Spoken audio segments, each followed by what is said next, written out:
now get this, this, and this, put it in the Lazarus machine, then we'll see Andrew Ryan. And I'm like, you're getting us to do something, and I don't think we're ever going to see Andrew Ryan at this point. This game could be 50 hours long. For all I know, they're going to keep dangling that carrot. They're going to keep... Welcome back to the State of the Arc podcast. My name is Mike. My name's Kaysen. Episode 4 is about to commence of our Bioshock analysis. We were in the middle of the Neptune's Bounty section when we had to cut early. We had to kind of stop ourselves. We were going overtime last time. So we left off on Andrew Ryan's death penalty and Rapture diary, where he had betrayed his ideals in order to stop parasites from entering Rapture. So they introduced the death penalty. They're trying to... But the parasite was through him. It is through him that the ultimate parasite entered Rapture. That's right. And so they were trying to kill these smugglers, basically just like make smuggling a criminal, a capital... There you go. Capital offense. Punishable. Yeah. Okay. We get another one here. Smuggling ring. This is from Sullivan again. I'm closing in on the whole ring. I pat myself on the back, but let's face it, these aren't exactly bloodthirsty desperados we're talking about. I see. I love the gray area we're entering here, right? Yeah. Like, why are we killing these people for this? Sure. Is the question. Let's see. Rapture is full of poets, artists, tennis players, not hired gorillas. But this leader of theirs, this Fontaine, he seems to know his way around a grift. He keeps his nose clean, but not so clean that the right people don't know he's not to be trifled with. Sounds like Harvey Weinstein. Yeah. Working late again, Andrew Ryan. Diane, my dear, I'm sorry, but I'll be late again tonight.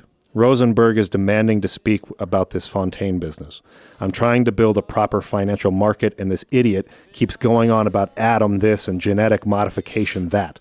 I'll go spend an hour pretending to pay attention to the poor fellow and be home as soon as I can. This brings up a pretty interesting point. There, even just beyond the human failing, that real extremist ideologues kind of like fall into that pit of not seeing the human failings that will make the system fail. There's also just like natural discoveries, like something like atom.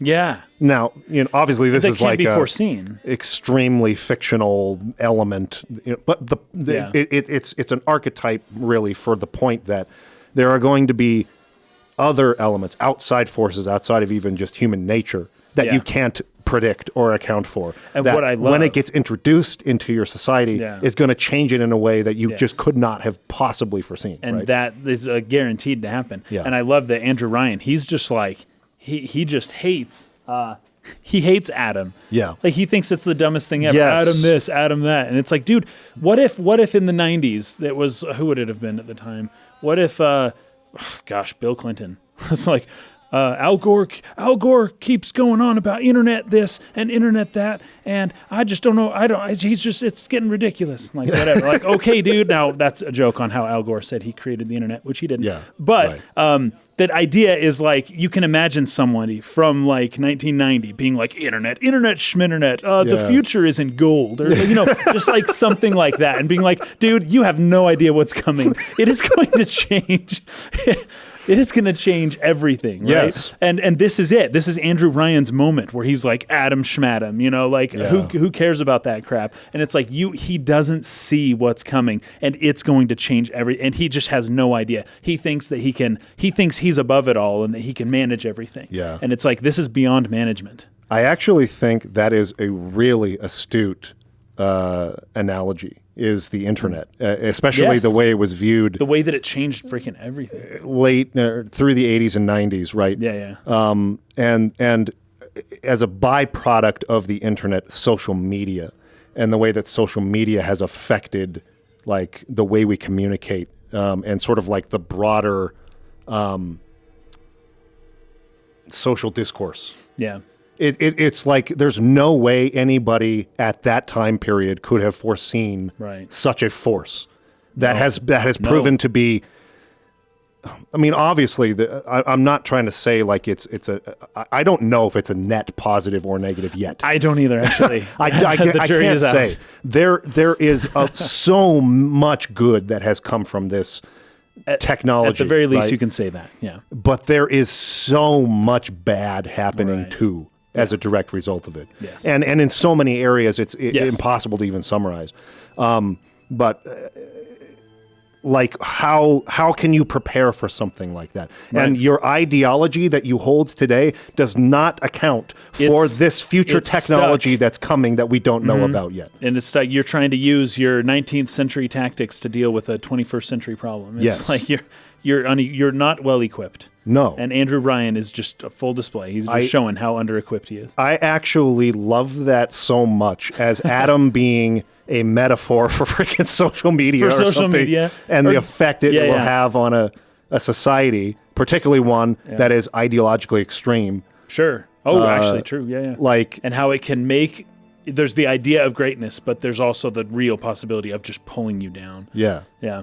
That's whole society. Freaking a really, really, really good analogy. That goes along. The reason my mind would even go there is because I early on equated Adam and Eve and plasmids and all this stuff with technology. Yeah. And I'm like, this is tech. This is what it is. And you know, what's the tech? What's the techie stuff? Because it's so powerful. Yeah, exactly. Yeah. The ability to influence and to reach so many people. Yeah.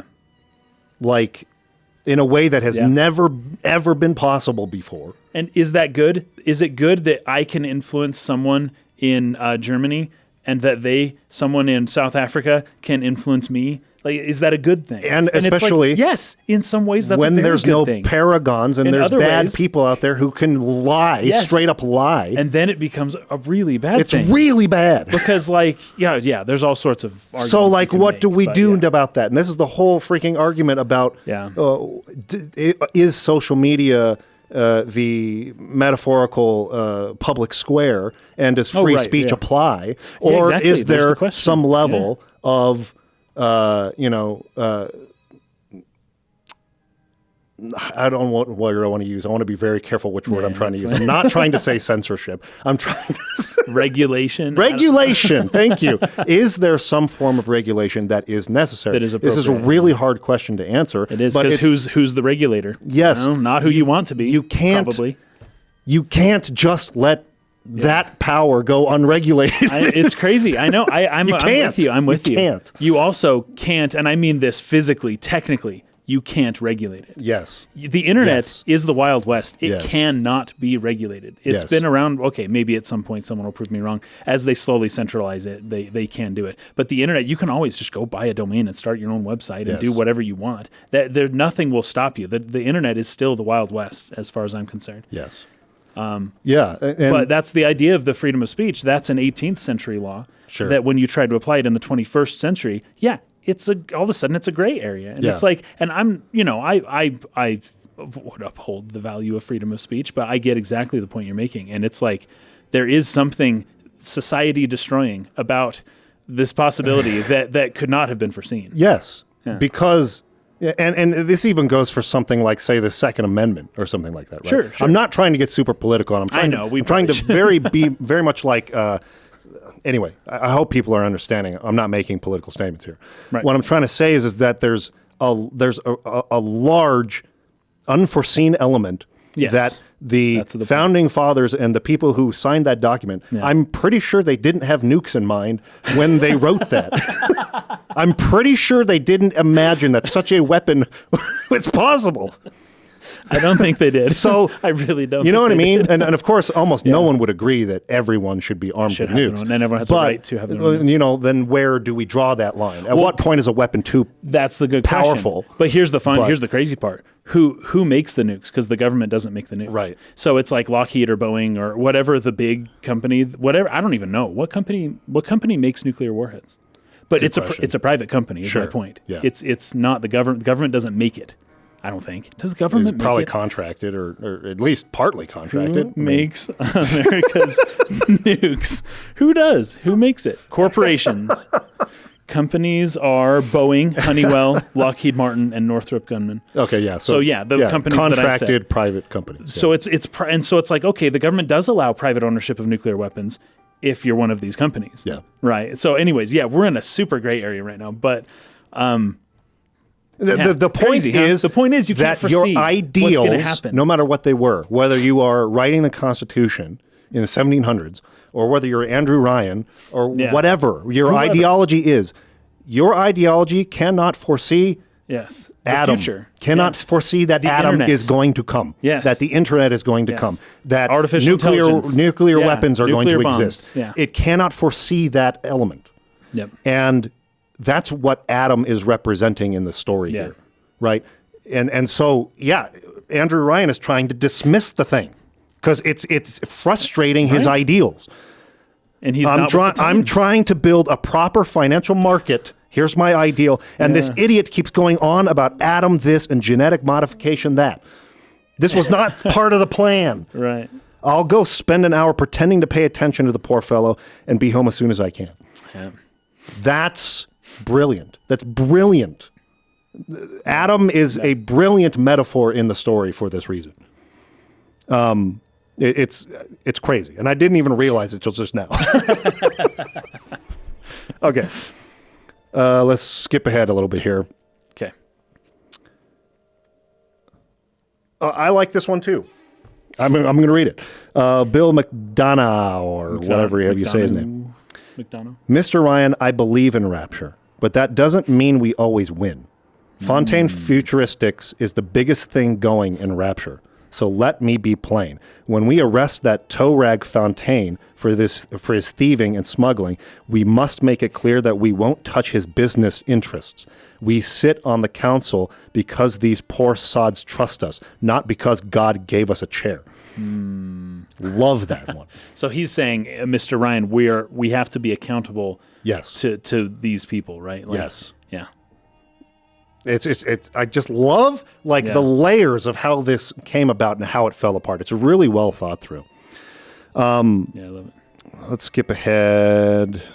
Okay, while you're looking for the next part, I have this line here. This is something I didn't know initially, but have come to find out.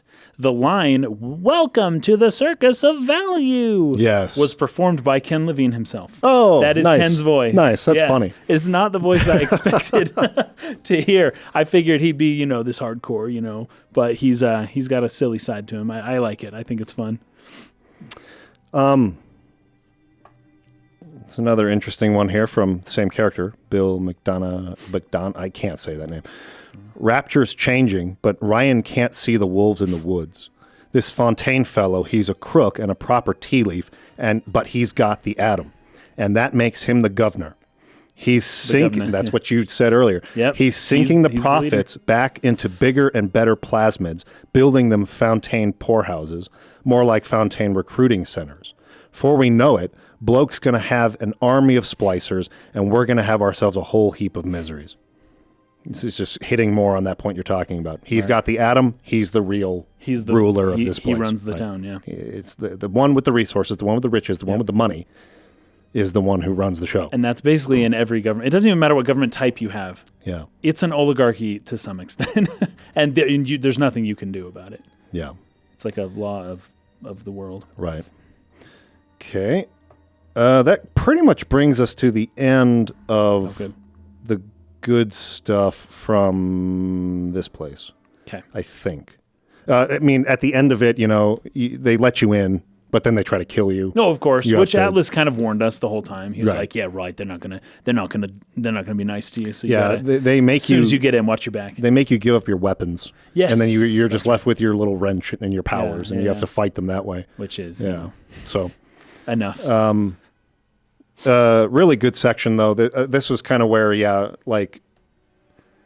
I think there was, I can't remember how many little sisters were in the medical pavilion, but this is where they have like 3. Yeah. And so you have to start kind of really keeping track if you want to save them all or whatever. And I love that they let you kind of choose what you're going to do there, because there is the third option, right? You can harvest the sisters or you can kill them, but you can also just leave them alone. Leave. And the big daddies they're not offensive. right? They don't. Yeah, they don't attack. I guess maybe if you get too close, but if you keep your distance, they're not going to come and attack you.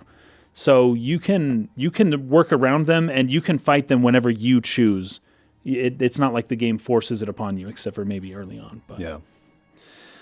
Okay, so the next area is really short. This is the smuggler's hideout. You're only here for a little bit. Yes, basically but is this where there's like all the bodies and people are crucified and it's really bloody? No, or is that after this is where Atlas's family is supposed to be in the bathysphere. Yes, that's right. And, That's right. This part's short, yeah. And so you kind of go through there, and then it's like, well, I'll just read it. Yeah, just go through it. So you're going through. Oh, you start seeing like kind of visions. I think around this point. The first vision is when you go into the bathroom earlier on in the game. Okay. Like before this point, at the very first part, you see some ghosts washing their hands in the bathroom. Yes. And I didn't know what that was. I'm getting an idea of what it was, but it doesn't come into play until a little bit later. Yeah. You start seeing little flashes and visions and these white ghosts and pictures of people and not really much to go on yet, but like it's happening. So I just want to throw that out there. Yeah. Let's see. This is more Peach Wilkins stuff. I don't care about this.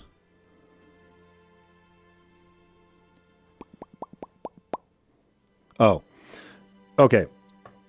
So there's like a little switch for the bathysphere. You kind of come into this room and you kind of pull this switch, but when you do so, it goes like pitch black. And you start to hear sounds like splicers are kind of climbing around you, right? And then Andrew Ryan comes on. So dark in here. If only your friend could look up and see you. Maybe you could warn him. If only you could do something, anything, except just stand here and watch him die. So I think Atlas is supposed to be here at the same time. I don't. Here's the one thing. Go ahead. We do see the thing happen a little bit later, and we're kind of standing there watching. Right? Yeah, because there's like a control room, and you can look down. But here's the one downside to never taking control of the perspective from the player. In that dark room, I was concerned about the two doors that were behind me. So I turned away and was watching them with my gun. While all the things happened? All the things happening were happening behind me. For whatever reason, I looked where the light was, and I didn't worry about the doors. So I didn't really even see. Is Atlas there? Yeah, you see somebody walking up. I don't know that you see the whole family. They're inside the bathysphere. That's what they're locked inside. That's what is told. That's what... I didn't see them, though. I couldn't see them in the bathysphere. I just saw, I think, Atlas, maybe. Yeah. But you do see somebody there, and then a horrific accident happens. And he runs away. And it's like, oh, darn it, Ryan killed my whole family. And he doesn't act the way I would act if my whole family died right in front of me. Yes. I took note of that, too. Yeah. It's like, darn it. Oh, well. All right. No he'll pay for this. All right, guys. Okay, let's regroup. Let's do this again. And it's like, I really didn't I felt like buy it. There was kind of the proper emotion for like a line or two. Yeah, like 10 and then it was seconds. like maybe a minute or two later he comes back on and he seems to be over it pretty quick. He's like, all right, I got a new plan. Like, maybe not over it, but at least not nearly as affected by it as you would assume. Yeah. Someone to be in that situation. Now it's a game, you want to move on, but they could at least have let him take a break or something and found another way to get us to the next point. Like he can't talk to us for a while. Yeah, and it's just like, stop, I've got to deal with this, and like he just hangs up or whatever. But instead, he's all about us. Like we're his number one priority. That's it. That's what it seems like. We are his number one priority, not his family. Yeah. So then you're attacked by splicers. It's actually really well done. Like the kind of the horror aspects of the game I feel are really good. It's not like a scary game necessarily, but it has these moments of just being really tense. It does, yeah. And it's just really well done. And every fight with the big daddies is like that. It's good. Because they're so fast. They're hard. Yeah, they barrel towards you. To fight. Yeah. As soon as you start fighting, you're running backwards and shooting and trying to turn down hallways and shoot, running backwards the whole time. Yep. It's really hard. Okay, so we get a Kraut scientist audio diary here. Fontaine recorded this one. Spent the morning jawing with the Kraut scientist. Kraut is like a German. It's a slang for a German. Oh, yeah. Because of the sauerkraut. So he's talking about Tenenbaum here. Yeah. She's the crowd. Yeah, she's damaged goods, all right. Just like all those chumps they scraped out of them prison camps, because she came from a German prison camp.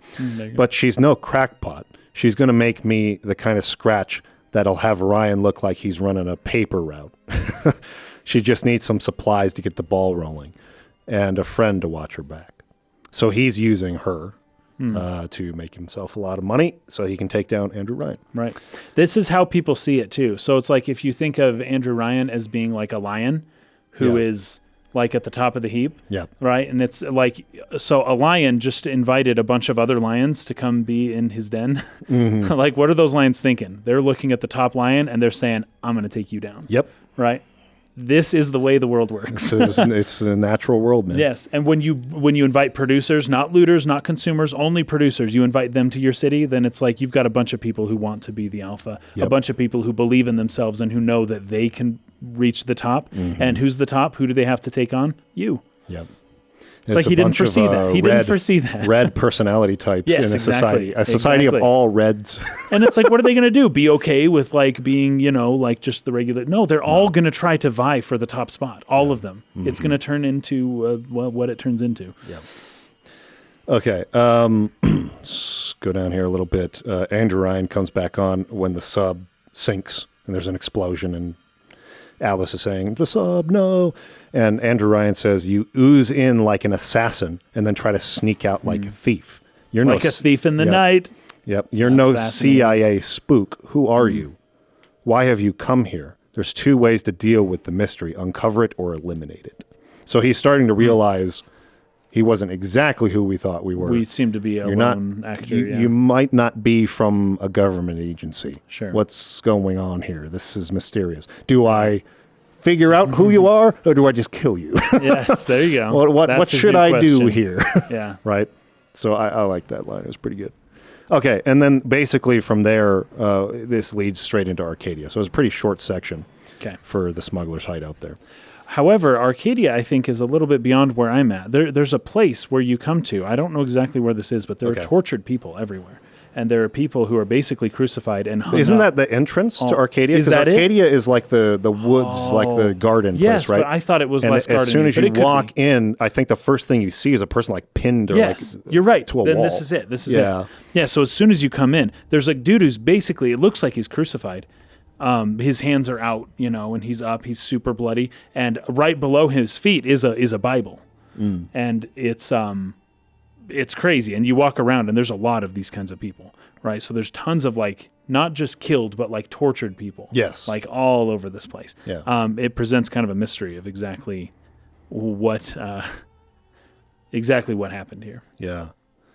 And so I think the first Andrew Ryan quote we get upon entering is, I come to this place to build the impossible.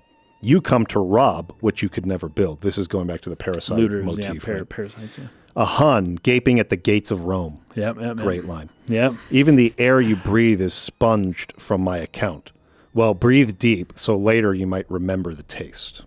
I like that. It's this so does good. remind me of like Vagrant Story dialogue, just without the like King James, without the 17th century kind of flair on it. It's witty, yeah. But it's like on that level. Yeah. It's so good. It's really good. All right, so let's talk about Arcadia and Julie Langford a little bit. She's kind of the new like major character we meet in this area. So Arcadia is the 5th level in Bioshock. Here the player will do battle with new and disturbing Houdini splicers. This was actually really cool. The first time you meet a Houdini splicer, they're like kind of leading you on and appearing and disappearing. And yeah, that's pretty cool. That's probably my favorite enemy type in the game is the Houdini splicers. They're a lot of fun. And fight for survival within its simulated natural spaces. So the history here. Arcadia is the living, breathing heart of Rapture. Its lush forests and abundant plant life served to generate life, sustaining oxygen the city needed. There's somebody who made a comment on the last video when we were talking about the darkest form of capitalism being, of course, it was a joke, but paying for the restroom. Was a joke, but someone saying, and just imagine the fact that people have to pay for air in this place, and that's basically That's what crazy. this Arcadia was created to generate oxygen. But it was a business. Right. Yeah. Yeah. So it creates oxygen for Rapture, but yeah, you have to pay for it. It's like a utility you have to pay for, right? Is oxygen to breathe. I do have a slight steelman case for this, right? Sure. So instead of paying for air in America, we pay taxes to the government that funds the EPA that regulates industrial output from plants and things that put negative externalities and things into the air. Yeah. So we kind of still do pay for air. It's just part of taxes. Anyways, we pay for having more cleanness of air. I guess you don't pay for the air per se. You just pay to for not have toxic, less polluted air. Yes. But, taxes are paying too. That's what Ayn Rand would say. Well, here in May as well pay a company Utah, to do it. Here in Utah, where we live, the inversion. because gets bad. it's a valley, right? So we're kind of surrounded by mountains. So Yes. there's not a lot of wind that can rush through and push those pollutants out. Yeah, it and takes a while especially in the sometimes. winter when it gets really cold. And so you have Yeah. really bad quality air some days where they don't even recommend that you go outside to like go on walks if you're within certain at risk for certain health conditions and things like that. Right, So, that's true. Yeah. anyway. And especially if you're pregnant and things, it's like, Yeah, don't they're go like outside. don't go outside today. That happens a lot. Yeah. It looks like there are entrepreneurs who are selling bottled air to people in China. Well, China has horrible They air famously, quality. probably the worst in the world. Yeah. So that's unbelievable. Anyways, once again, That's freaking unbelievable. it's real. Okay, And so- go figure, it's a communist country, right? Okay, that's unexpected. Okay, so it was a tranquil haven for those seeking a respite from the daily rigors of city life to relax in solitude among the many trees and grassy hills. It was like, what's that big, what is the park, Central Park in New York City, Oh, sure. right? It's like having a nice park like in the middle of the city. Yep. Vacationers seeking something more relaxing than the flashing lights of Fort Frolic could find peace and serenity in the lovely waterfall, grotto, tea garden, and other havens beneath the canopy of trees. It is a nice place. It feels kind of Yeah. serene, other than people trying to kill you. That is cool. interesting too. It's like some vacationers who don't want to go to Fort Frolic, which is more Vegas-like because they got yeah. gambling there and everything, right? Would come here. This is maybe more of the Hawaii vacation. Yeah, right? there you go. Yeah, Hawaii. Instead of the Vegas vacation, Yeah. instead of going and seeing shows and lights and that sort of thing, you're going to relax with whatever nature they can simulate here. Arcadia was very popular on Valentine's Day among couples, being an amorous environment. Arcadia was created by local botanical scientists on Ryan's payroll, most notably Julie Langford. Langford helped create Arcadia and its agricultural research facility, and later used Adam to grow plants and trees. For a time, Arcadia was a free park for the citizens of Rapture, but Andrew Ryan closed Arcadia to all but paying customers as he believed the service it provided warranted payment. So, again, kind of on this far side of this ideology, it's like nothing should be free. Somebody had to work to create the place. So therefore, the worker is entitled to his hire, right? Yeah. Again, maybe libertarian is like the right sort of like place to place because, this sort of idea. As Ayn Rand would point out, once again, national parks exist.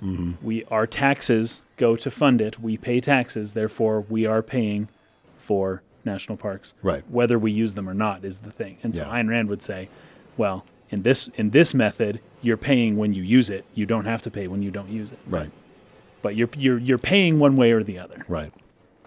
I'm getting better at steel manning on Rand, aren't I? Let's see. During the Civil War, a cult known as the Saturnine appeared in Arcadia. This is where these splicers come from. I took some notes on this one. Yeah, the Saturnine. Saturnine, I don't know. Saturnine.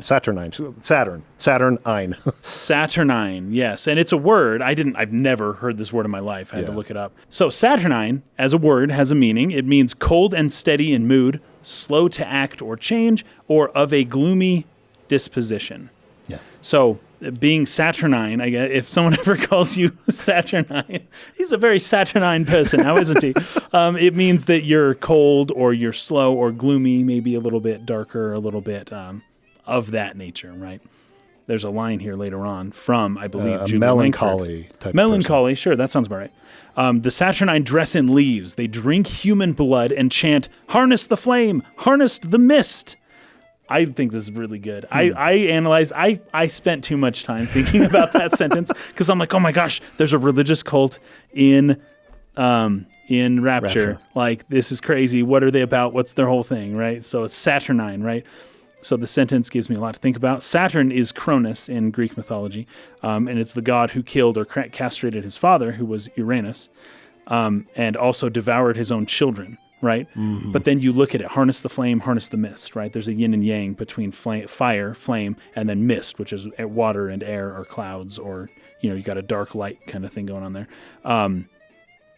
So Saturn also, by the way, and this is, okay, it goes both ways, because Saturn is a god of nature, but also of societies and cities and the like. So Saturn would be associated in the Bible with Cain, but also sometimes associated with Satan.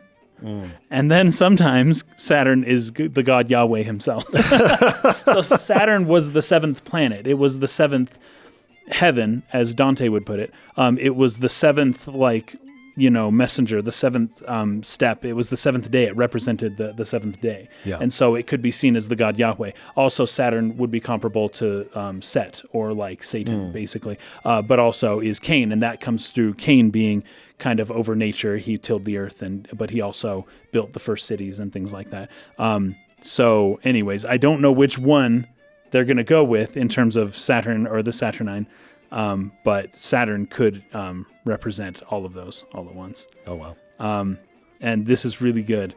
The Saturnine drank plasmids and called it ambrosia, the nectar of the gods, right? They tried to reconnect with the nature that Rapture is so distant from. And this is what I had brought up in the last episode, that Rapture is slowly just detaching from nature. There's kind of like a Gnostic, ascent away from the world that's happening within, that was sort of on its way towards maybe happening within Rapture, but they're definitely they're living outside of the laws of nature, basically, and they're just like removing themselves. They're so distant from their human nature, which is a metaphor with the natural Earth, but the metaphor for their human nature as well. That's kind of what a lot of this, I think, represents. And so there are certain people within Rapture who kind of want to bring that back. And through the religious impulse that everyone basically has, they kind of form this cult, and they start drinking blood and wine and making sacrifices and building altars, and they dress in leaves and twigs, which is the first clothes that Adam dressed in, Adam and Eve in the Garden of Eden.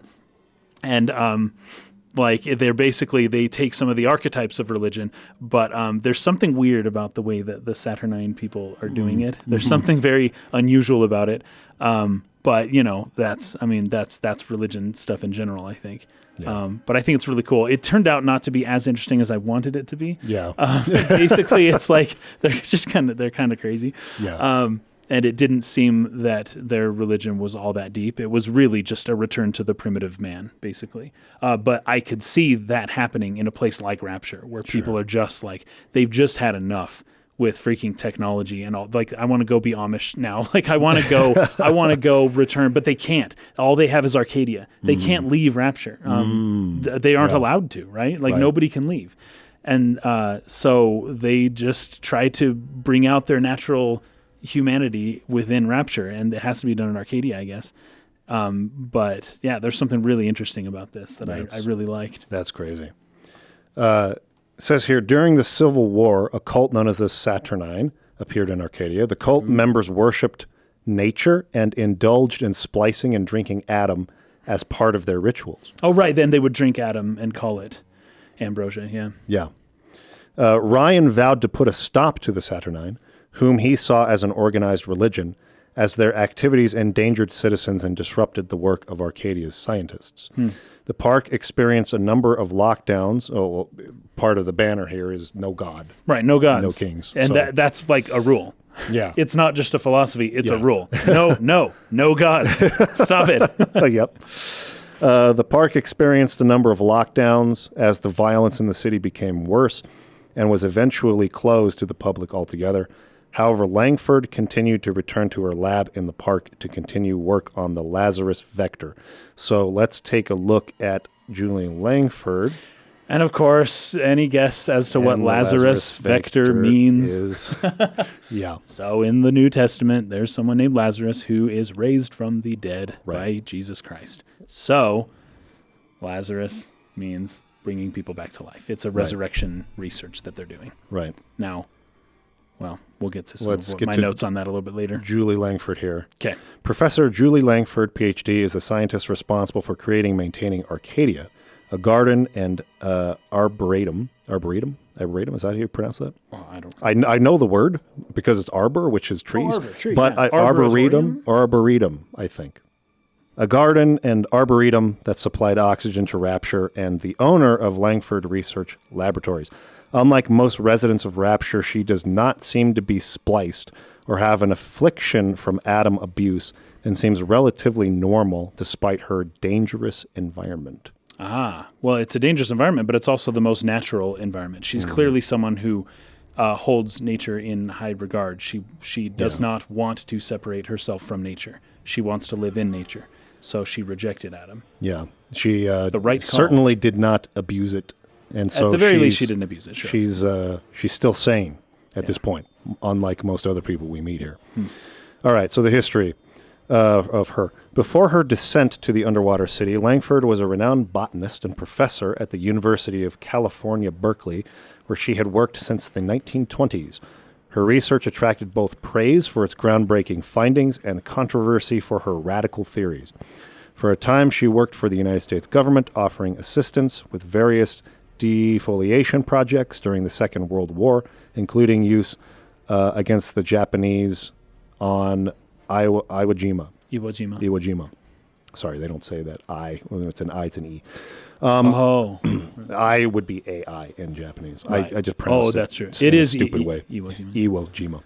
Her disappearance after leaving for Rapture did not go unnoticed on the surface.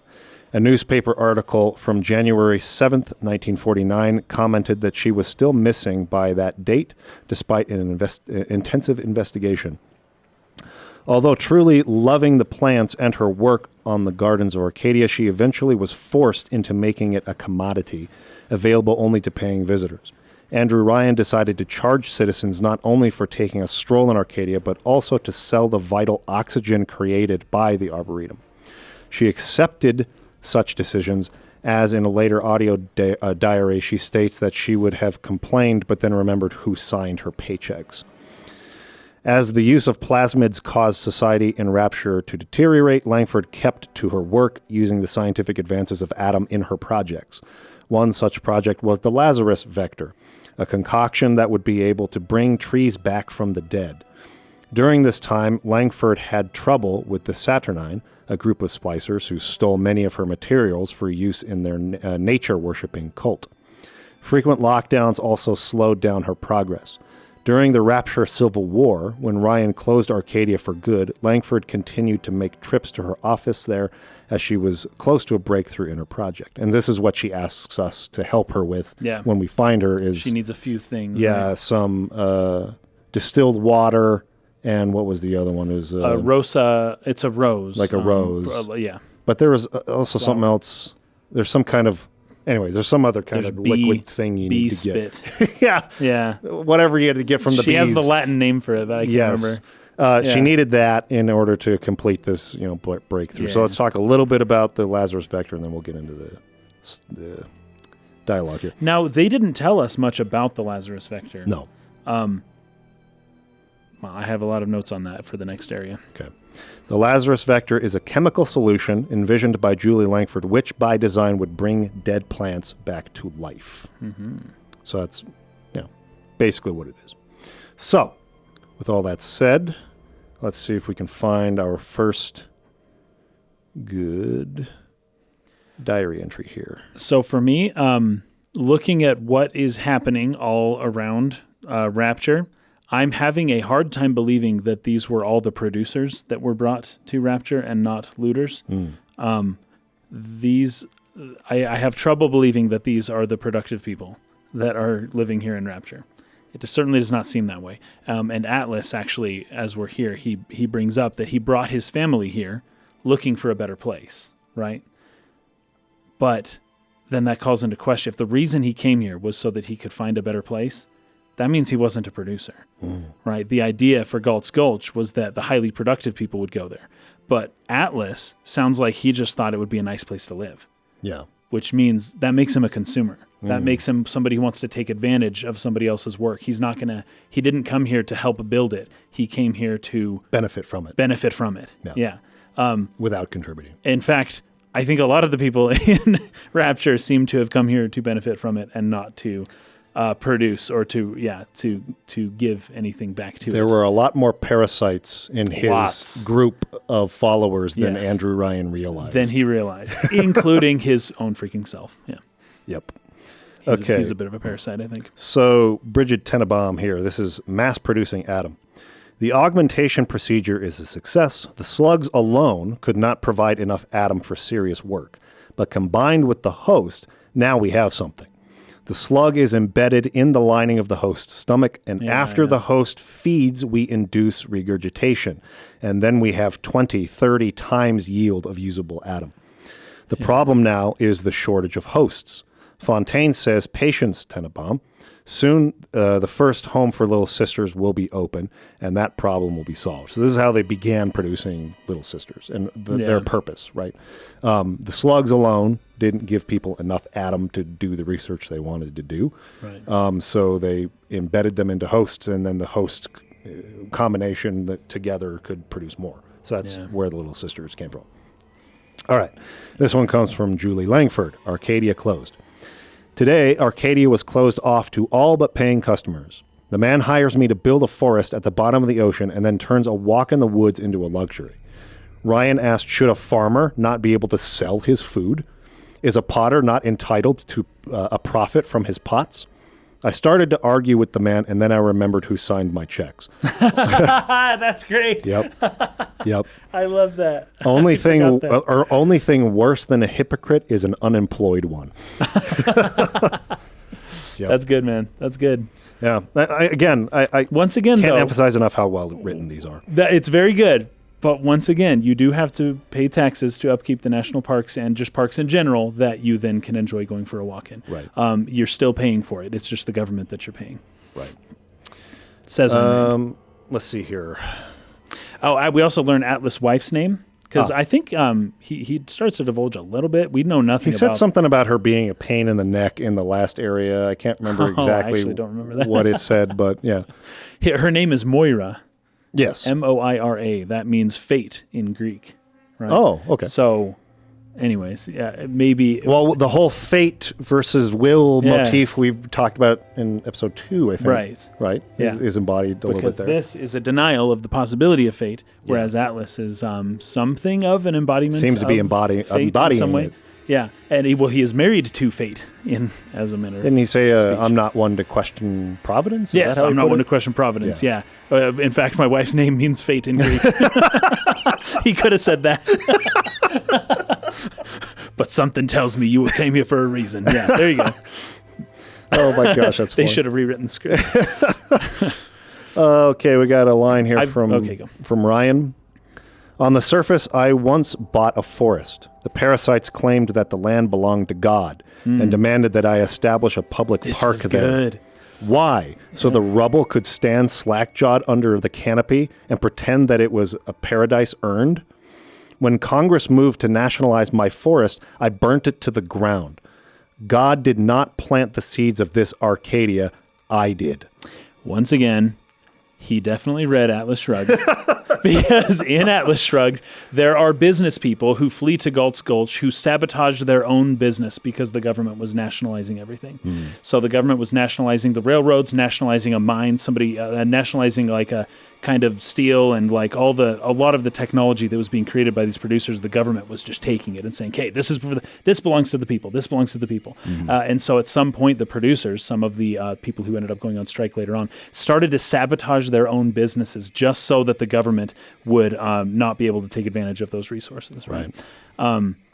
I just don't think Levine didn't read Atlas Shrugged before writing that sentence, Well, that paragraph. Perhaps he read a summary or Okay, knew about sure. it, Fine, but didn't fine. actually read it. Okay. But and then it's So I still a little shouldn't- it's a little bit accuse him then. it's still a little bit I don't know, deceptive to say I never read the thing. When it's like, when but you're familiar you with the basically know ideas. exactly what it's about. Yeah, exactly.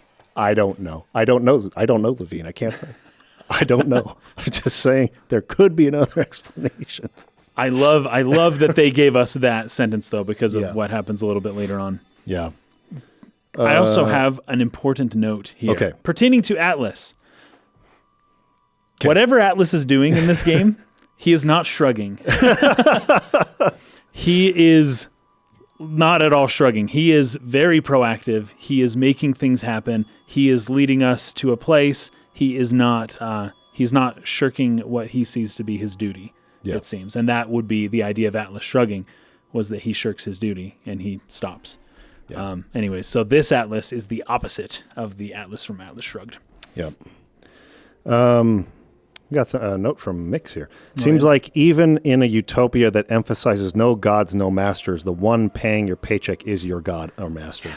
Yes, very good. Well, he certainly Very has a good. god complex. God didn't absolutely. plant these seeds. I did. Well, Right? yes, and Yeah. even with the idea of the Garden of Eden, right? Like he made a utopia, like he did this, you Yeah. know. Mhm. And like I chose Rapture, right? And at that very beginning movie Yeah. that we watched showed. Yeah. Okay. So it's like there are no god, or there are no transcendent gods, only petty yeah. gods. And it's like, okay, great, you gave up the transcendent future for pettiness. Yeah, Congrats, but you're still following a god one way or the other. Right, yeah. Okay, so we got Julie Langford here. This isn't a diary. This is just her talking to you. My trees, it wasn't you, was it? No, Ryan. I think I got a way to save the trees. It's a genetic vector. So this is after the gas is released. Yes, is at released. this point. Okay, yeah, so we should mention that. Yeah, so gas is released that's poisonous, and immediately as Atlas is on top of things, man. As soon as things happen, Atlas doesn't just know what happened based on the sound. Right, because I don't think he can. Well, he's got the little drone thing flying around, I guess. Yeah, I guess he can. But he knows why it happened. Like he's just like he's really.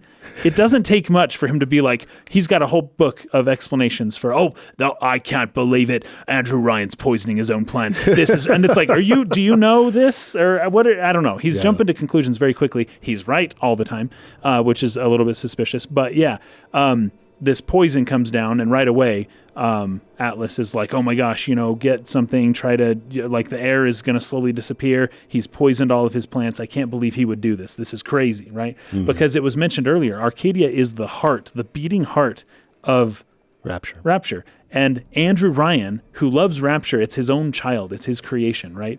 He is willing to kill it. He is sacrificing. He is pulling the heart out of his own creation that will suffocate it and it will die now.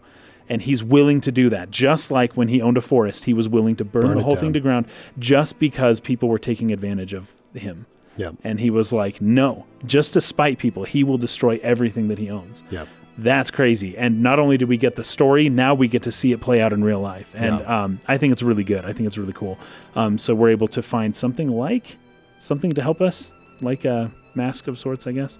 But the air is slowly depleting, right? So we don't have forever now. Yeah, oxygen levels are going down, which is what locks you in the place, because there's like a security system that's like a lockdown. When the oxygen starts to come down like this, we got to lock off this area.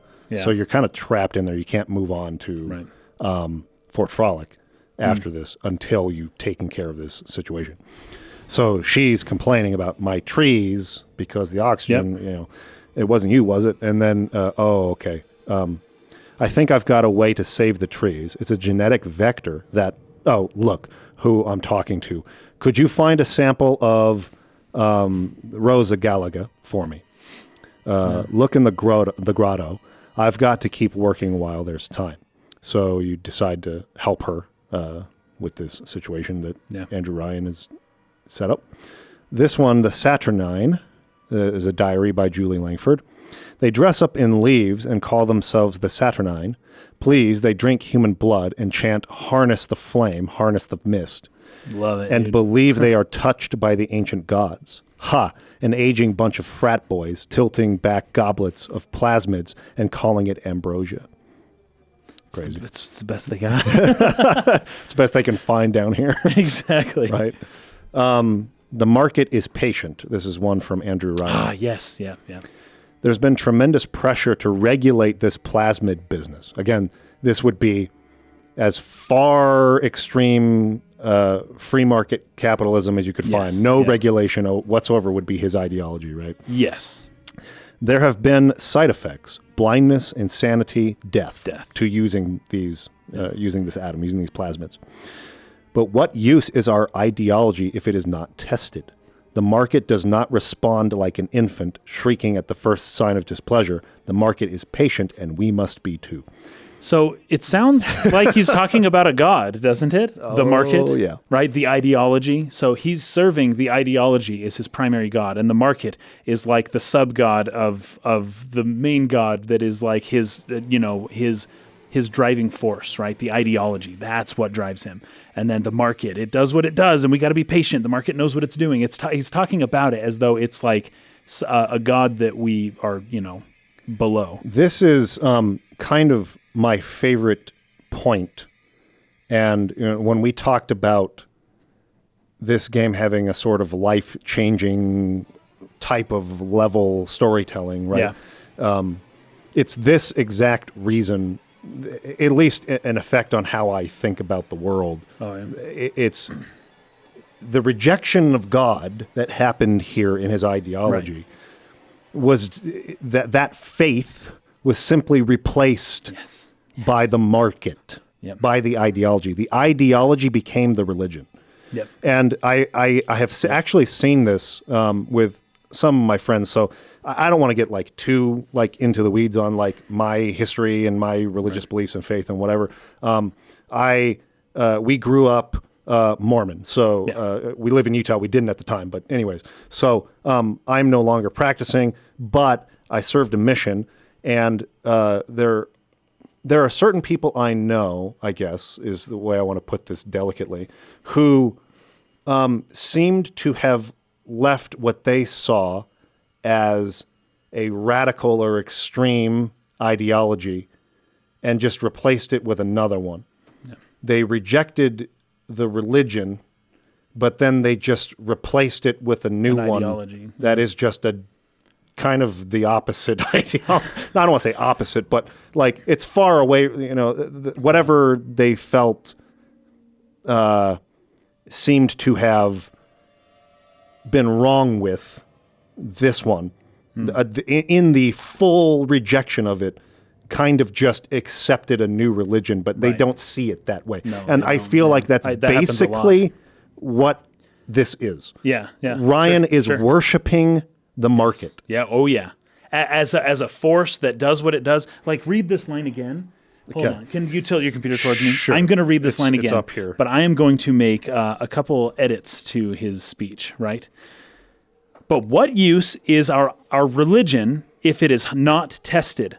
God does not respond like an infant, shrieking at the first sign of displeasure. God is patient, and we must be too. Does that sound about right? It's exactly the same. So replace the word ideology with religion. Replace the word the market or faith. Ideology with faith. Sure, right? Fair enough. Let's go. But what use is our faith if it is not tested? If it is not tested. There you go, because of the testing. Exactly. What use is faith? So there you go. And then the God, then he talks about the God. It's really good. And it does kind of go to show a similar thing happened with Ayn Rand, right? When she left communism, she turned to objectivism. All the way over here. That's kind of what I was ism, that's what I was getting at. It's another ism. This is why this was so huge to me, because it was if I'm no longer going to be living in this because I feel it's too extreme for whatever reason, I cannot abandon it for the opposite extreme because it's the same thing. You just reframed the words. This is the same thing. This is oh gosh. Oh no, what is it?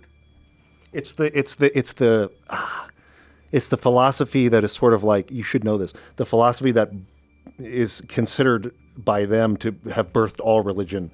What's his name? That was the Freud talks about death drive. But then there's ancestor worship. No, I don't know exactly who you're talking about. Hold on. Is it a person or is it It's a person, historical? and then they named the philosophy after his name, and it said even Abraham went to him for wisdom. Oh, wait. Gosh, You're not- I can't think of his name right now. His name became the name of a Greek god, I think. You're not talking about Hermes, are you? Hermes. Yes, Hermetism. So Hermetic. Yeah. Thank you. Hermeticism. Fetch. So Yes, Hermes, Hermeticism. Hermes, who is Mercury, who is associated with Enoch. Yes. I know who you're talking about. And the god Thoth of ancient Egypt was Hermes. And yes, I know who you're talking about. Okay, so Yep. Hermetism teaches this principle. Hermeticism is what they would say. Yeah. Hermeticism. It teaches this exact principle. Hold on. Yes, What are and- it's like the 7 principles. The Kabbalion. The Kabbalion is the seven. Kabbalion. And now I do have to, since we're going to bring up the Kabbalion, it's a really good book. I love the Kabbalion. Yeah. It was written around 1900, and it is referencing Hermetic ideas, but not like perfectly. But it does bring in its own kind of 18th century or 19th century philosophy that I actually really like. Polarity, I think, is the one I'm thinking of. Mentalism, correspondence, vibration, polarity, rhythm, gender, cause and effect. Yeah. So the principle of polarity in Hermeticism Like the poles. basically teaches that Yes. the opposites, the poles are the same thing, just to a different degree. They aren't actually different things. Yes. It's the same They're on a thing. continuum. It's just a different degree of the same thing. Yes. And that's more or less the conclusion I came to about ideologies. Oh, cool. Right? Yeah. Like They're very similar. Yeah. like you have these opposite ideologies, and we tend to try to define them as being at odds or opposites, or well, they are opposites, but like Yeah. But they're not the way we think of opposites. No, not that they're Yeah. different. Exactly. They are the same. They're two sides just of the same thing. Yes, they're just different degrees of the same thing. Yes. And so what I tried to take away from that, I didn't know about Hermeticism at the time. I actually only researched this recently. You should. It's really cool. Was I love that you can't jump over here and think that you've really changed or done anything Sure. for your Yes. self-development by just abandoning this religion for that And one. replacing it with the same, Right. a similar thing. And I feel like that's what Ayn Rand did. Similarly, To some degree. Yeah, yep. Right? And so, like, you're not going to find the answer by jumping ship to the same thing of the opposite degree. Because it's still dealing with it on the same spectrum. Yes. This is one of the issues with something like, you could call it the temple of Satan, right? There's some people who started a church, a religion that's like the Satan religion, and it's like, oh, we are the Antichrist, and it's kind of a tongue-in-cheek kind of thing. Yeah. But there are people who belong to it. And the idea with that is like, oh, we're the opposite of Christians, and it's like, Right. but they kind of are still playing the Christian game. They just flipped it over, and at some point, someone's going to come back and flip it right back. And like they didn't actually change much; they just turned it upside down, and it's not that difficult to just reverse it. Right. And so you should look into Ian McGilchrist on the coincidence of opposites. He talks about this a lot, and how like there is something on a continuum, and that opposites actually complement. Once you really understand the opposites well enough, you can actually reconcile them and live with both. You don't need to pick one or the other. But one thing I really want to mention here is Nietzsche, because Nietzsche came to the exact conclusion that you just came to. Yeah. And this is where Beyond Good and Evil comes from. Right. Because he says you can't just change what you call good and evil. You're still playing the same game. Yes. He says you have to get beyond what he would call traditional morality. Yes. You have to go otherwise you're just stuck in the same exact game. Good and evil Right? are the Yes. same thing, They, just at different yes. degrees. And a with solid different and a words. liquid is the same thing, Sure. just at a different literal physical degree. And right? so a lot of it depends on perspective and all of Yes. that. Nietzsche says, oh, you got to get beyond good and evil to where you can operate absent morality at all. Yes. Otherwise, you're stuck in this dichotomy trying to argue two sides that really aren't like They're all the that same. different. They're It's not just- different. It's nature. It's just like nature. And you're Yes. trying to say this part of nature is good and this one's bad. And Yes. he's saying, no, get past that whole idea. We need to go, if we're going to bring humanity into the next level, we need to get past this squabble of good and evil. Now, whether you agree with him or not is a different thing, but that was at least his solution to the problem that you've articulated. Sure. And it's like, you don't have to agree with the solution, but I think it's worth bringing up that Nietzsche saw that same thing. Yeah. And it's really an almost unsolvable problem. Yeah. Right. But Nietzsche thinks that, he's got an idea there. Right. And it's to get rid of morality, period. Right. Which I don't know if that's the best idea. Well, I mean, But that gets hey. into the whole argument of, is there even such a thing as objective morality or not? And Exactly. At which Nietzsche would probably say, no, you invent Right. you invent it yourself, which means move past it, right? Right. It's a what do they say nowadays? It's a social, what do Construct. they say? Yeah, social construct. That's Yeah. it. It's a social construct. True objectivism would be moving past good and evil.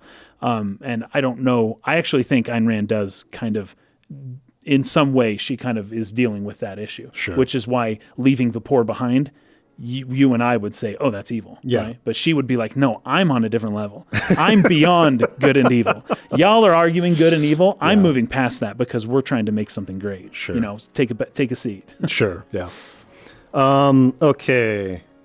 So that was market as patient, I think, right? So Yes, I love that line, though. early tests promising. This is from Langford again.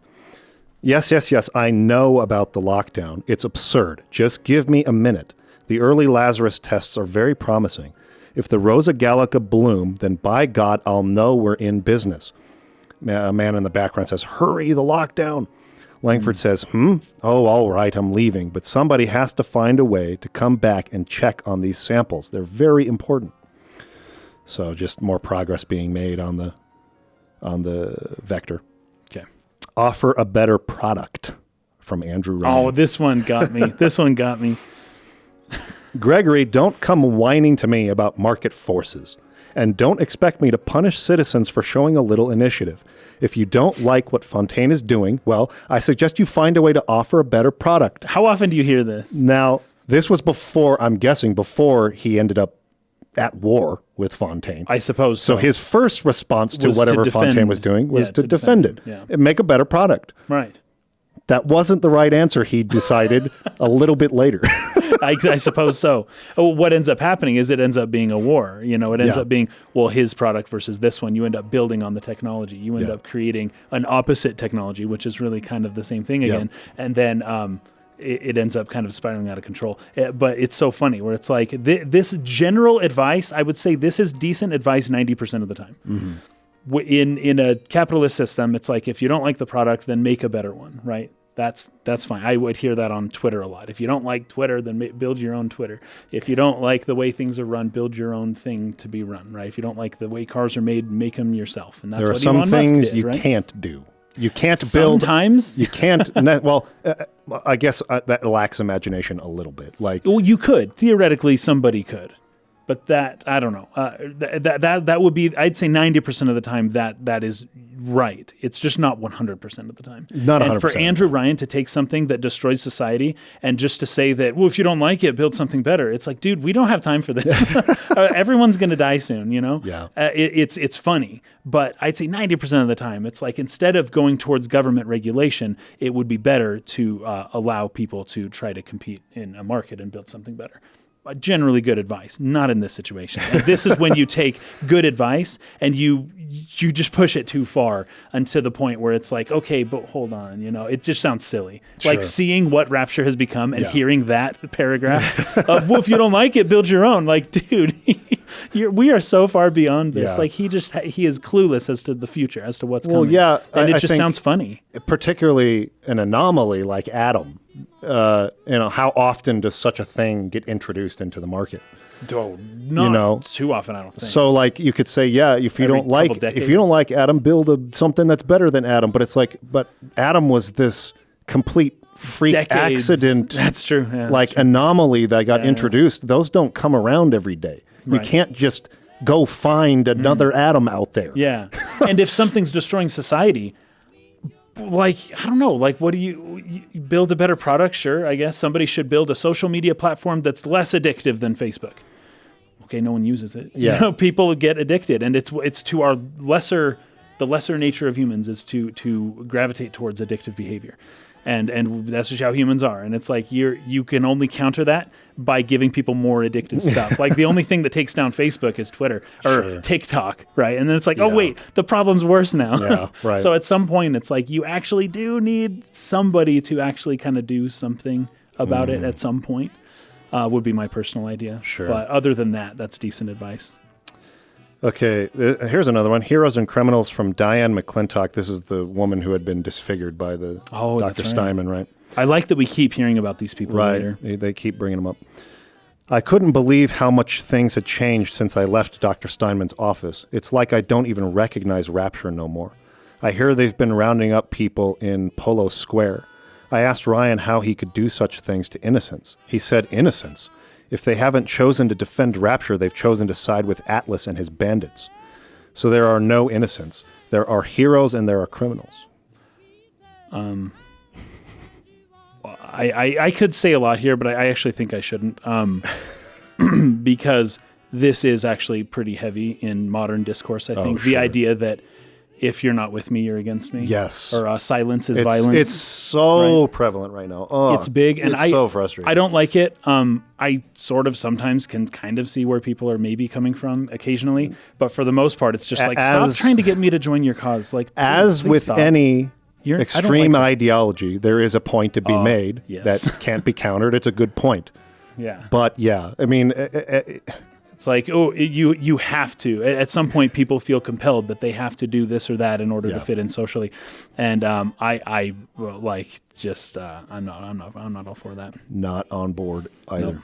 Because it's almost like blackmailing. You're like threatening people to like, and at this point here, he's just like, they're just straight up killing people, but just because you're not on my side, you know. And it's like, this is how wars start. It kind of takes me back to the lesser evil story from The Witcher, right? Like it kind of plays with the same idea. We'll talk about The Witcher someday, but I hope so. I hope so. I haven't actually played those. We actually did a book club on the first book, and this chapter is in there. But I wonder how many people have read a book of The Witcher but not played the game. Maybe just you. Maybe just me. Maybe some Maybe some Polish people. Oh, that's true. The book was out a long time ago. So it's been out for a while, but since the 90s. Yeah. So I've never played a Witcher game. Okay, Julie Langford again. This is when you you go find the Rose Gallica and you bring it to her. Yeah. You give it to her through the little trash can thing. They have a name for it. It's this, but I can't pronounce it. It's a Felmo. Fumo. I actually don't know. Fumo. Is that supposed to be an N? Pneumo. P-N? Yeah, it's N. Pneumo. Okay. This person had a lot of typos when they typed this. She says, "Yes, this is perfect. Perfect. Come up to my office. I'm letting you in now. I think I've got just the thing to put green back in this forest." And just as you get up there, and everything, it's once again, Andrew Ryan has to interfere, right? Yeah, he's, Isn't there anything in this damn place these pagans won't steal? Paper towels, ink pots, witch hazel, chlorophyll solution? That was it. Chlorophyll solution and the distilled water were the two things you're supposed to collect for her. Even my back issues of National Geographic, they're feathering their disgusting little shrines with it, I suppose, sick bastard. So she's trying to find something, and they keep stealing from her. Oh, no, never mind. That was what I was reading there was a diary entry.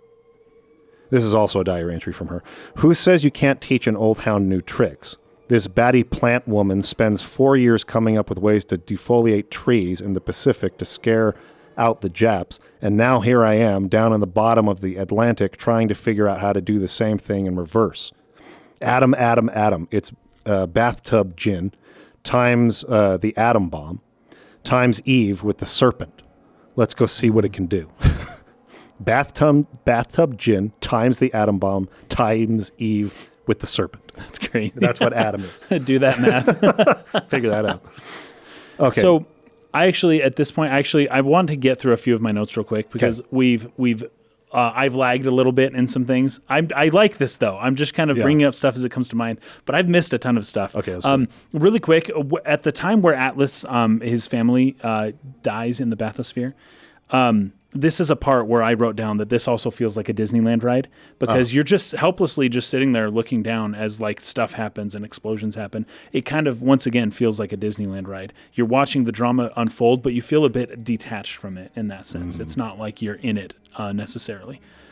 I I also want to bring up that this game is it is pure chaos. Like, there is always sounds going on. You're always hearing stuff. You're constantly hearing, whether it's a tape or somebody talking or a splicer near you, or there's always sound. You're just inundated with a flood of just noises. Everywhere, all the time. Real quick, because you're playing the original PC version, I think, right? Yes, yeah. I'm playing the remastered version, and apparently there are some really bad sound issues on the remastered version, because I'll be walking through and I'll hear a splicer as if it's right next to me, but it's like rooms away. Sometimes that does still happen to me, though. Like, I'll hear something, I just don't know where it is. So maybe it was just a general problem with the game. It might be worse. It happens freaking all the time Really? in the remastered version. I've just started to ignore like sound as like giving me context to where is that coming from. To where things are. It's like it's probably not next to me. Yeah, because I there's a stereo thing for sure,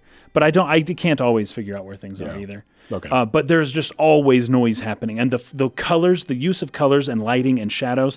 Like, this game you're just in a bath of like sound. Sound and stimulation of visual your landscape, visual and audible. Yeah. It's really cool. So the lighting and shadows are used to just incredible effect in this game. It's really cool. But okay, we're coming to this part here because I'm going to go back to Andrew Ryan talking about how the market is patient and we must be too. Because even though I made one note with you because of what you had said, that the God thing and something that I think Mick said. Oh, and Drake has also read the books but not played The Witcher. Oh, there you go. There you go. I'm not Drake alone. Chandler.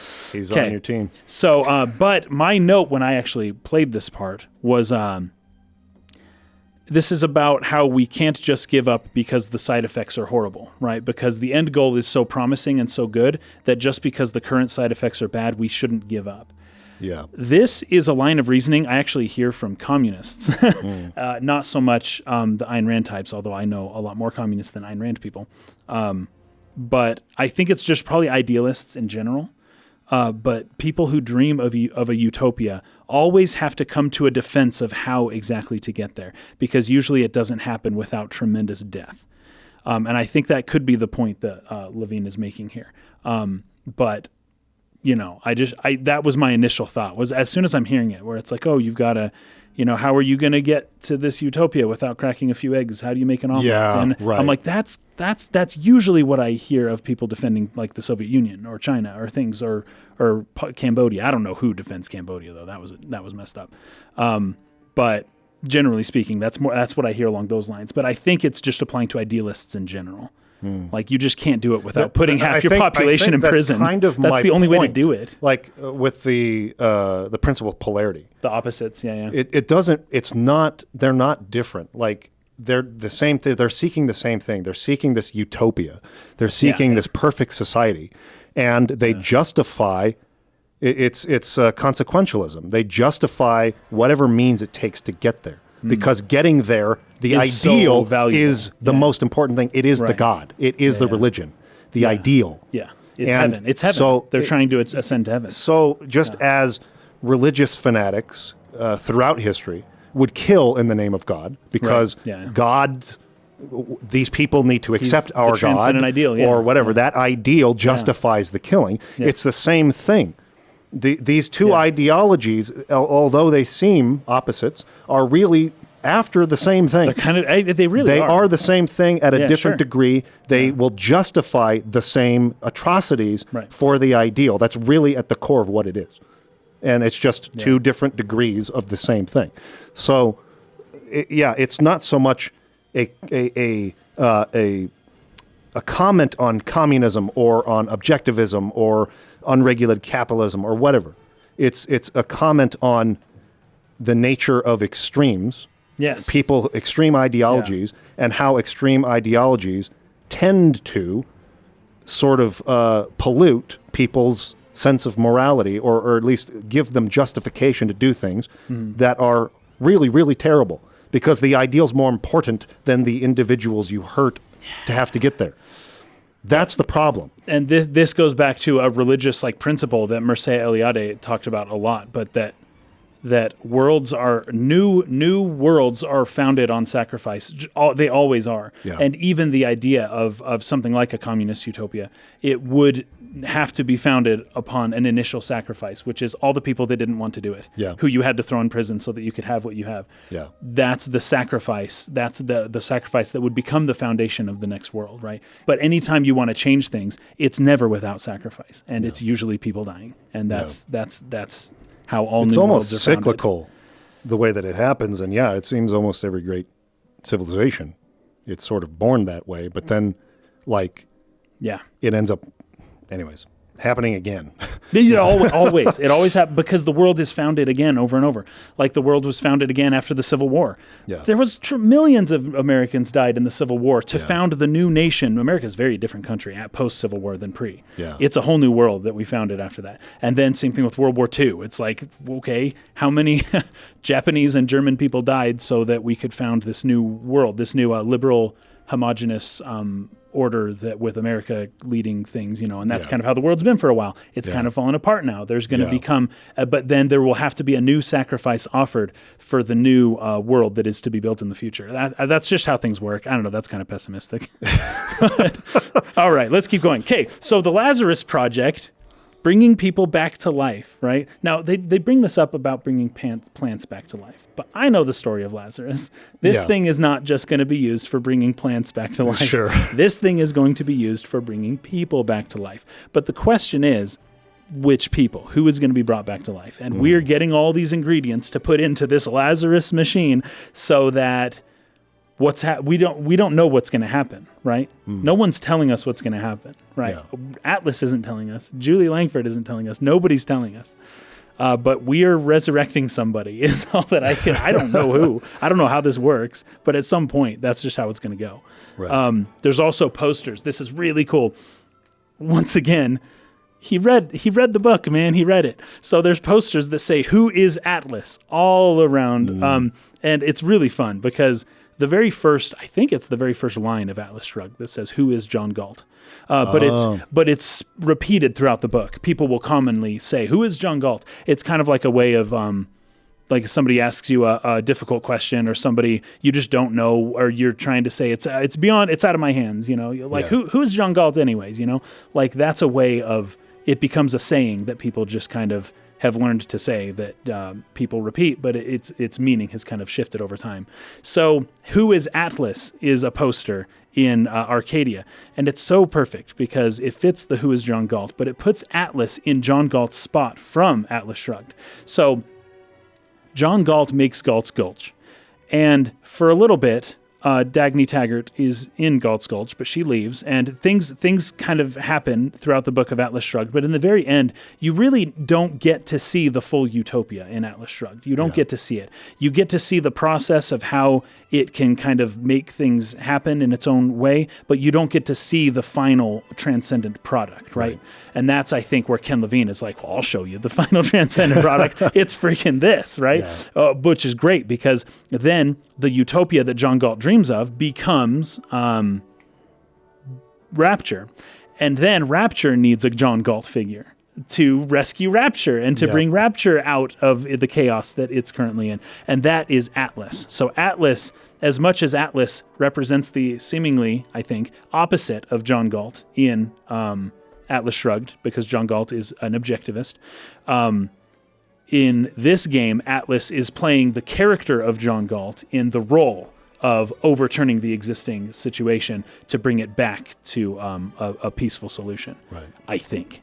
That's giving Atlas a charitable reading, but I don't know exactly where he's going. But he seems to be playing the role of John Galt because the poster says, "Who is Atlas?" now. Right. And I thought that was a nice touch. Very, very nice for somebody who never read the book, by the way. Very, very. I'm sorry if you ever hear this, Ken Levine. I don't want to be too hard on you. I'm sure you knew lots about the book without having actually read all. I think it was like 1,200 pages. It's not a short book. It's very long. I don't blame people who don't read it. Is that it for your notes? Or? Probably not. No innocence, only heroes and criminals. We talked enough about that. Then I've got. So Jack Ryan killed Arcadia. This is really good. He's willing to do the same. This isn't that big of a deal. So, of course, This just shows how big of a threat we are to Andrew Ryan, that he's willing to do this. Because Andrew Ryan burnt down his forest to escape the government that was too big of a threat for him to overcome at the time. So he just burnt down Arcadia because of us. Right. Like, it's like, wait a second. We are as big a threat to him as the government was. Us, one person, Jack, one person is threatening him to the extent that the whole government and its military and its all that stuff was threatening him previously to where he would do something like this. So he may act like, oh, you're nothing, I'll be taking care of you soon. But it's like, dude, he's going through tremendous lengths to try to bring us into the palm of his hand, and he can't quite do it. And it seems like we have a lot more power than we realize. Yeah. You would think so after we've killed probably 200 people. How many people do you think we've killed to this It's point? Probably way more than 200. 500? I don't know. Maybe 500 people. 500 people? So anyways, yeah, we're definitely doing the work of the government. That's for sure. Okay, and then I've got the Saturnine stuff, but I already read all of that. There is a wall that we come to. We see a lot of the altars of the Saturnine peoples, right? And they've got their little offerings up on the altar. And you turn around, and did you see a wall with just tons of like symbols on it? Yeah, I did. Just scribbled. I had no idea what that was about. Yeah, it was great. So those symbols are alchemical symbols mixed with astrological symbols. Right? Oh, okay. So there was like Pisces and Cancer and Capricorn. The astrology. Astrological signs. The Zodiac. The Zodiac. There we go. I was looking for that word. And then some of the alchemy stuff. I couldn't make hide nor hair of it. Heads or tails? Heads or tails. I couldn't figure it out. But I will just bring up that the alchemical symbols that were there was water and earth, but not air or fire. And so air and fire are the transcendent. They are upright triangles pointing up, whereas water and earth are the ones that are pointing down. And so I would say that something about that leads towards them a longing to return back down to earth and away from wherever Rapture has brought through technology has severed people from earth and from water. It seems that that they have a desire to be brought back to that spot, right? Because they're worshiping nature and everything. Right. This is the best part. This is so classic. I love this. Okay, so I'm about to where you're at now. Okay. Here. But I do have to bring up that Atlas keeps saying that after this one thing, we're finally ready to get Ryan. Yep. And he's at least 3 or 4 times up to this point. He's like dangling a carrot in front of us. Like I have felt like, oh wow, this game's really short. We're gonna fight Andrew Although Ryan there now? must be someone else behind Andrew Ryan or something. But instead, what keeps happening is we never see him. He never shows up. We never actually fight him. And darn it, Atlas is like, we got foiled again. That darn Andrew Ryan. Okay, get me this, and this, and this, and do this thing. Then we're close this time. Oh, you believe it, buddy. We are this close to just kicking his butt. Yeah. And then, darn it, he got away again. And he's stronger than we thought. He saw our plan ahead of time. Okay, now get this, and this. Put it in the Lazarus machine. Then we'll see Andrew Ryan. And I'm like, you're getting us to do something, and I don't think we're ever going to see Andrew Ryan at this point. This game could be 50 hours long. For all I know, they're going to keep dangling that carrot.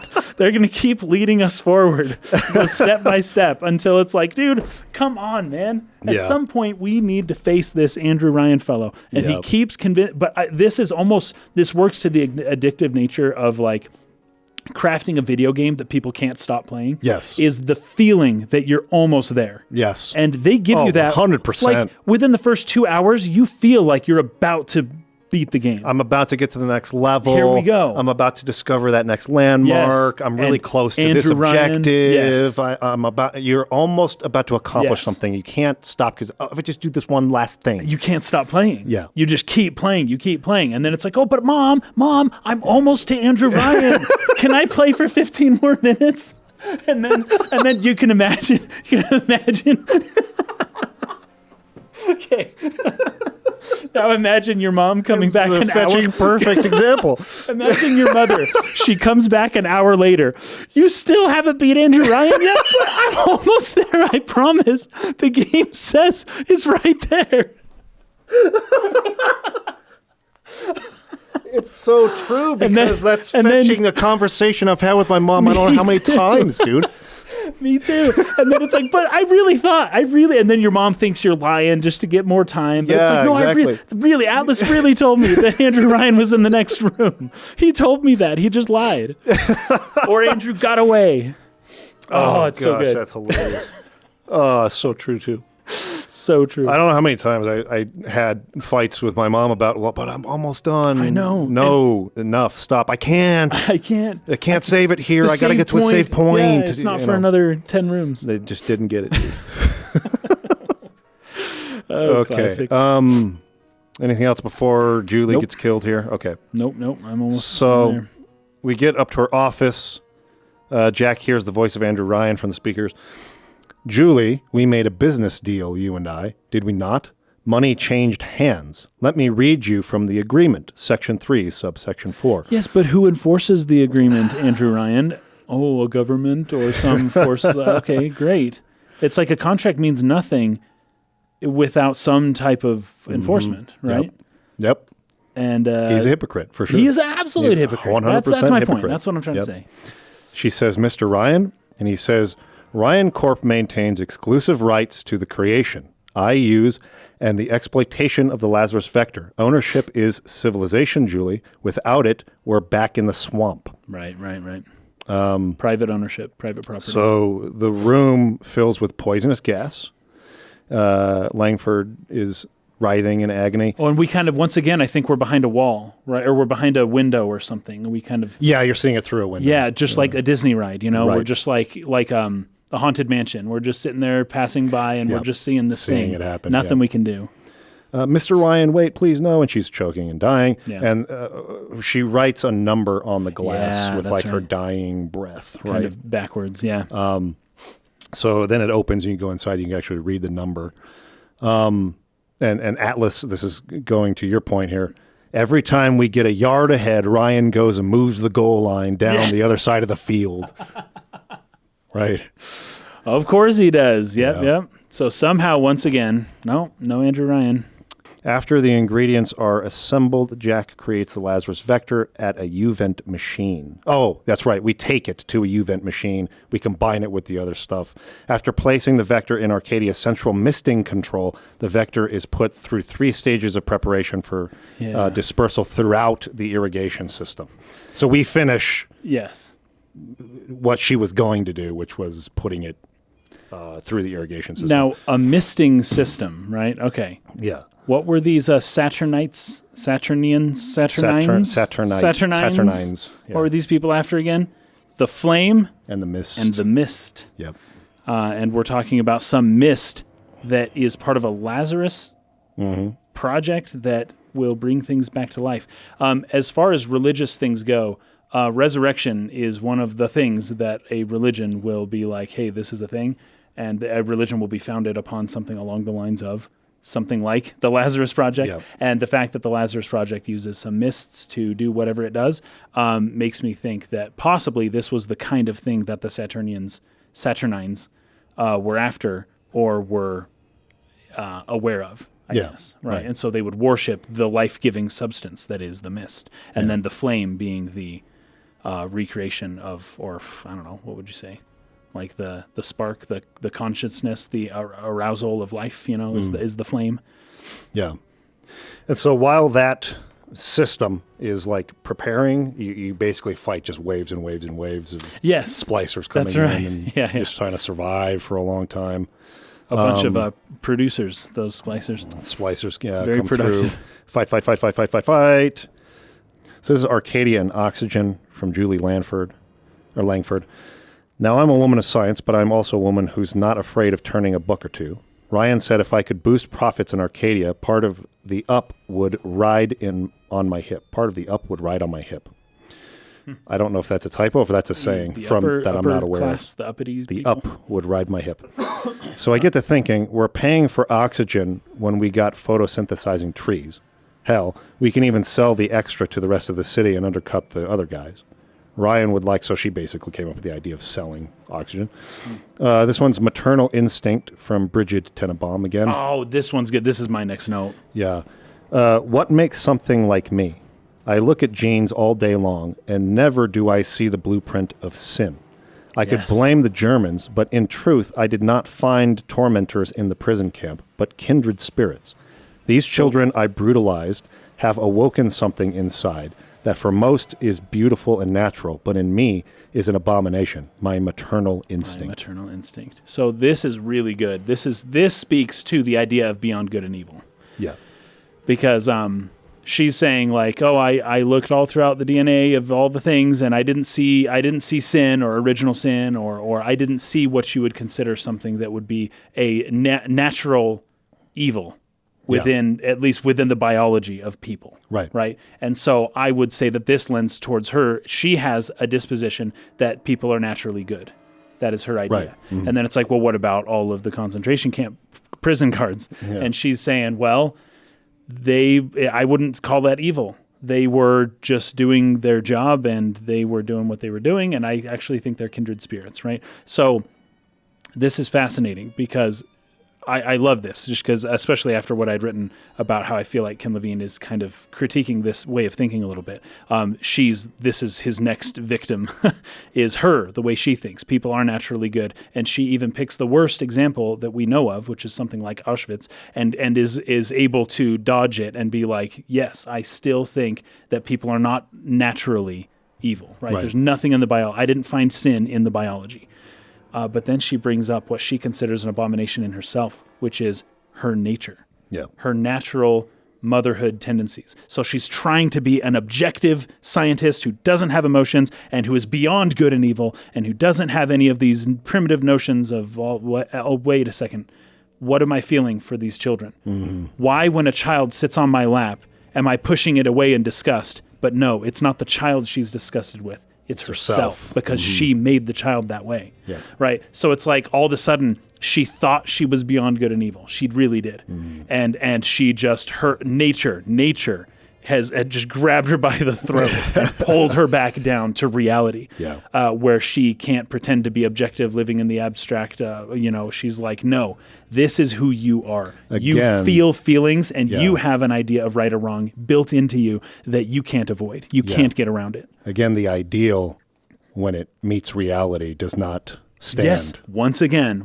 That's what this game is all about. That's really the core of it. I'd say even if you're somebody who just loves Ayn Rand, this game, it offers you a little bit of an out in that sense, where it's like he may be using her to poke fun at and take jabs and try to, bring Ayn Rand down to reality a little bit, as I think is necessary in some ways. But at the same time, it's not just her. It's not just Ayn Rand. It's all the idealists, and you can even, like I've done several times throughout this, I've been like, that sounds kind of more like the communists, Like you can actually turn it around to other forms of like idealism in a way, not the mental idealism, but like just idealistic thinking, just in general. Yeah. And you can try to be a little kinder to Ken Levine and don't be too defensive of Ayn Rand, because this does apply well outside of just Ayn Rand's specific like thinking. This applies to all the utopians, all the idealists, and especially this particular one. Yeah. It's very, very good. While Ayn Rand might have been the vehicle with which it was explored, it certainly does not only apply to her ideals. That is my point. But he did have to kind of pick one to base things off of, and who knows? Maybe he really hates libertarians. I don't know. I don't know, but I don't think so. Yeah. I think he picked something that works for his story, but that could easily have been something else, and this same kind of reasoning would work for that as well. Again, the principle of polarity. Yes, there you go. There could be anything. It could be this or that. It doesn't matter what it was. And I think he said that in the interview that we read in the first episode. Yeah, it could have been anything. It didn't have to be objectivism. Which I love. That's not the point. I like the point is not the refutation of objectivism. It's the refutation of extremist ideology and idealistic and idealism to a fault. Yes. Yeah. I guess would be one way of putting that. Yeah. Okay, The Great Chain. This is the last one, and then we're going to be done for this episode. This is from Andrew Ryan. I believe in no God, no invisible man in the sky, but there is something more powerful than each of us. The free market. A combination, it pretty much yes. A combination of our efforts, A great chain, which is capitalized. Great chain, yes. And now what was... We talked about the tattoos on Jack's arms, right? Chains. Oh, you're right, yes. Yeah. Well, but this is great because he's referring to the great chain as a good thing. But a chain is a shackle. Yes. A chain is what binds people, imprisons people. Oh, right. That's cool. I didn't actually think of that. I like that. A great chain of industry that unites us. But it is only when we struggle in our own interest that the chain pulls society in the right direction. That's kind of like the collective unconscious, right? When everyone's chained together, it's like a Ouija board. Have you ever done that before? Mm-hmm. Like a bunch of people are holding it, and it's like, oh, who's controlling it? Who's pushing it? Sometimes it is somebody, but usually it's like a collective. There's like something else going on there, moving and it does something. I don't know. But the idea of a collective unconscious, that you get 100 people in a room together, and somehow something comes as a result of it that was not any one person's idea, and that does happen, and the free market actually does. I think it was Adam Smith. I think it was Adam Smith who talked about the invisible hand, right, of the free market. And the idea with the invisible hand is almost the idea that there is evidence for an unseen being that is controlling the market, but the objective materialist idea that can't possibly be leads to his notion of the invisible hand, right? So it's like, okay, the invisible hand means that there's evidence of a greater hyperorganism at work here, but we don't actually see the hyperorganism, but we know that it just can't possibly exist. Therefore, here's like a hypothesis. Right. And the invisible hand is basically the collective unconscious. And that's, I think, what the Great Chain is referring to. So it is only when we struggle in our own interest that the chain pulls society in the right direction. The chain is too powerful and too mysterious, it sounds so much like God, for any government to guide. Any man who tells you different either has his hand in your pocket or a pistol to your neck. Well, that's kind of funny, though, because he kind of becomes both. Yes. He becomes the man with the hand in your pocket and a pistol to your head. Neck. Same thing. Yeah. Yes. He's an enormous hypocrite. Huge. But in some ways, he's the Nietzschean Übermensch because he's beyond good and evil. He's not worried about your trifle. Well, he would consider. He thinks he's beyond it. Yeah. But he's beyond your trifle morality and whatnot. He is creating. He chose the fourth path. He's creating. Something real, something bigger, something humanity can strive for. But the unfortunate truth is that he's really just playing the same game. Yeah. Same game. He didn't change much. Other side of the coin. Polarity. Yep. Same thing, different degree. All right, that's going to be it for this episode. The Kabbalion is sweet, by the way. Yeah, I have it. It's cool. I started reading. That's why you did. That's why I was. That's why I read about. It's really cool principles and stuff. But once you read the Kabbalion, you've got to read the Hermetic texts that go way back. Yeah, like the. Oh my gosh, I'm spacing on it now. Oh, why do I do this? This happens. I do it all the time. Anyways. There's so much information in our brains taking notes on this. I feel like it just some of it and it just gets pushed out. You can't retrieve it anymore. The Corpus Hermeticum, that's a good, or the Emerald tablets or whatever. You have the Corpus Hermeticum, which is like really old stuff. Yeah. And it's all super cool. I love it all. Love it all. So we made it up to the farmers market. That's where we're going to start next time. We'll do farmers market and hopefully Fort Frolic, and then we'll finally be up to Hephaestus, where we were supposed to get to the end of this episode. I do have a lot less notes leading towards Hephaestus, so I think we might actually be able to make it there. Okay. So that's what we'll plan on. We'll plan on playing up to Hephaestus and getting through Farmers Market and Fort Frolic next time. Fort Frolic was awesome. Yeah, I think that's level-wise been my favorite level so far. I just, the first half of it, I was like, what is going on, dude? Like, this is freaking crazy. But as it resolved and as it really built towards its climax, it was just really dark. It's so dark, but it was really good. I loved it. It's good stuff. All right, everybody. Thank you for watching. We appreciate you. And we will see you again next week. Peace out.